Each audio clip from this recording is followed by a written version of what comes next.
खिलाफत movement. Rowlatt सत्याग्रह एक wide spread movement था, लेकिन फिर भी वो सिटीज और टाउन तक ही लिमिटेड रहा। महात्मा गांधी को ये बात अच्छे से रियलाइज हो गई थी कि अगर कोई बड़ा मूवमेंट, कोई ब्रॉड बेस्ड मूवमेंट इंडिया में करना है तो हिंदू मुस्लिम को एक साथ लाना ही होगा। और इसको एक साथ लाने का एक तरीका उन्हें समझ में आया, खिलाफत इशू को उठाना। अब क्या था खिलाफत इशू? जब फर्स्ट वर्ल्ड वॉर हुई थी तो पूरा वर्ल्ड दो पार्ट्स में बट गया था। एक तरफ कुछ कंट्रीज थे और एक तरफ कुछ कंट्रीज। तो जिस तरफ टर्की था वो जो पार्ट था वो हार गया था। तो अब टर्की जो था, वहां के जो राजा थे वो मुस्लिम्स के इस्लामिक हेड या इस्लामिक गुरु थे। अब जब टर्की हार गया था तो ब्रिटिशर्स आर प्लानिंग कि उनके ऊपर कुछ कड़ा कानून लगाया जाए तो उनकी पावर्स को हटाया जाए। तो उसकी पावर्स को हटाने के लिए वो लोग प्लानिंग कर रहे थे। इसके लिए खिलाफत कमेटी बनी इंडिया में मार्च 1919 में, जिसकी अध्यक्षता कर रहे थे मुस्लिम लीडर्स, जो दोनों भाई थे, मोहम्मद अली और शौकत अली। महात्मा गांधी ने उनसे मीटिंग करी और उनसे बताया कि एक पॉसिबिलिटी है जिससे हम मास एक्शन करके ब्रिटिश गवर्नमेंट को दबा सकते हैं और आप अपना खिलाफत इशू सॉर्ट आउट कर लेना और हम अपना स्वराज इशू। तो ये थी खिलाफत मूवमेंट के बारे में एक नॉर्मल सी जानकारी। अगर बोर्ड एग्जाम में क्वेश्चन आता है right a short note on खिलाफत मूवमेंट, तो आपको इस तरीके से लिखने में दिक्कत आएगी। तो पॉइंट वाइज खिलाफत मूवमेंट क्या था, चलिए वो डिस्कस करते हैं। पॉइंट वाइज आंसर लिखिएगा, टू द पॉइंट, और टू द पॉइंट याद करिए, you will score full marks. Number 1, Turkey was under Ottoman empire. Turkey Ottoman empire के अंडर में आता था। And the ruler of Turkey was called खलीफा। और जो रूलर था टर्की का उसको कहा जाता था खलीफा। खलीफा स्पिरिचुअल लीडर था मुस्लिम्स का all over the world. He was the spiritual leader of Muslims all around the world. यानी कि वो पूरे दुनिया में मुस्लिम्स का आध्यात्मिक गुरु था। अब जब फर्स्ट वर्ल्ड वॉर हुई तो Britain defeated Turkey in world war first. अब क्या हुआ? ब्रिटेन ने उसे हरा दिया। फिर क्या हुआ?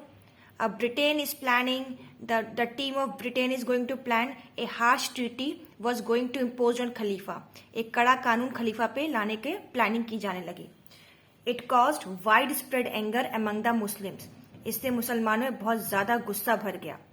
तो अब इंडिया में भी मुस्लिम थे। इंडिया में क्या हुआ? In India also Muslim started protesting against the British.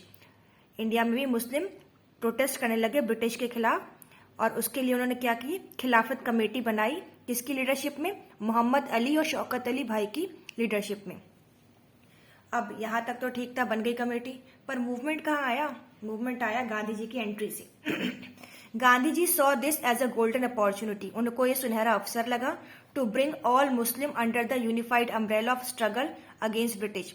Muslims को भी और हिंदू को भी एक ही छाते के नीचे लाने के लिए और ब्रिटिश के खिलाफ लड़ाई लड़ने में।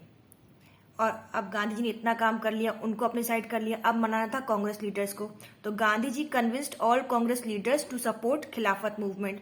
गांधी जी ने सारे कांग्रेस लीडर को अपने सपोर्ट में करा कि खिलाफत मूवमेंट को सपोर्ट करो, तभी हम सपोर्ट कर पाएंगे स्वराज को। यानी कि डायरेक्टली सपोर्ट टू खिलाफत मूवमेंट, इनडायरेक्टली अपने आप ही स्वराज मिलने वाला ही है।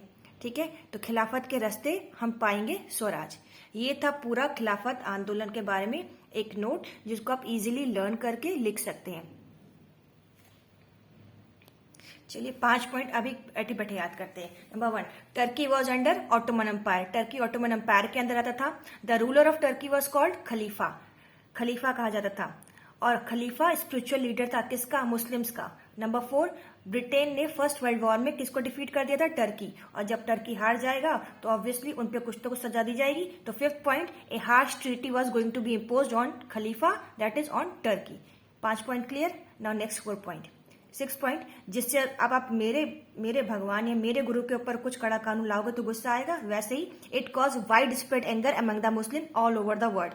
7th पॉइंट, अब वर्ल्ड की बात होगी, हम बात करते हैं मूवमेंट की जो इंडिया में हो रहा था। तो इंडिया में क्या हुआ? In India Muslim also started protesting. कौन? ब्रिटिशर्स। क्या करा उसके लिए? खिलाफत कमेटी बनाई गई। किसकी लीडरशिप में? मोहम्मद अली और शौकत अली। यहाँ तक कमेटी बन गई, वो अपना काम कर रहे थे। अब क्या हुआ खिलाफत मूवमेंट, अब बारी आई गांधी जी की। गांधी जी को लगा ये गोल्डन अपॉर्चुनिटी, उन्होंने सोचा कि इस तरीके से मुस्लिम्स को एक तरफ करके, अपने साइड करके, हिंदू मुस्लिम मिलकर ये लड़ाई लड़ सकते हैं ब्रिटिशर्स के खिलाफ। ठीक है, ये भी हो गया, मुस्लिम मान गए। अब बारी थी मनाने की कांग्रेस को, तो Gandhi ji convinced all Congress leader to support Khilafat movement, to support Swaraj. ठीक है, दैट्स इट। आई होप आपको समझ में आया होगा।